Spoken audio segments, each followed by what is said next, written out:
Assalamualaikum warahmatullahi wabarakatuh. My name is Ratna Purnamasari from 5D. I want to review the article. The title is Letter Reliability in L2 Oral Proficiency Test from the author Hyun Joo Kim from Dankook University. The first, let me permit you to use Indonesian language. Jadi yang pertama, poin apa yang akan kita review? Yang pertama adalah research question atau tujuan penelitiannya. Ini apa yang ingin author cari atau teliti. Jadi yang pertama di sini ada, is there a significant difference between native and non-native speaker of English when they evaluate 6 Korean student tests of spoken English or TSE?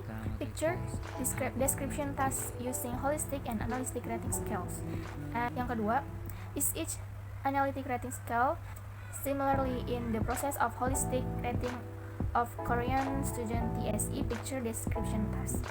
Jadi di research questionnya ini ada perbedaan antara native dan non-native speaker tentang pengevaluasian tes berbicara melalui evaluasi picture description menggunakan penilaian holistik dan analitik. Terus yang kedua, apa setiap skala itu punya bobot yang sama dalam proses penilaiannya? Di poin kedua ada data bagaimana cara peneliti mencari atau mengoleksi data collection dan analisis.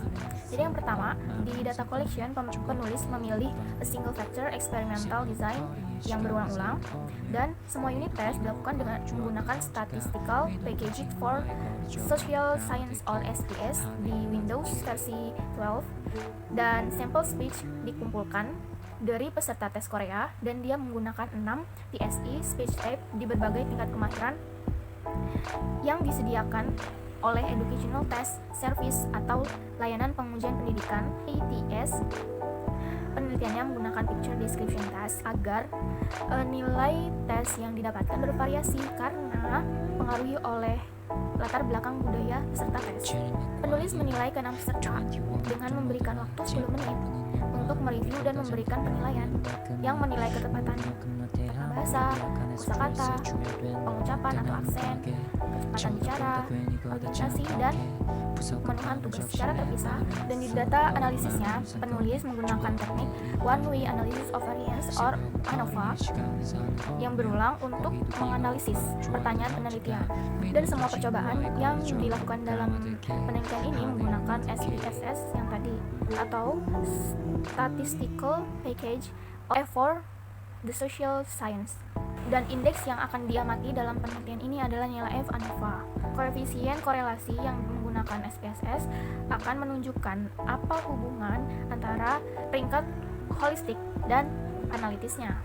Dan poin ketiga adalah jawaban dari research question atau findingnya. Di temuan ini menunjukkan bahwa kelompok native speaker dan non-native speaker mendapat nilai yang sebanding atau sama untuk kemahiran lisan berbahasa Inggris karena tidak adanya perbedaan signifikan dalam penilaian holistik dari sample speech dari 6 siswa Korea. Walaupun dalam beberapa aspek memiliki perbedaan seperti kecepatan bicara, organisasinya, dan pemenuhan tugas.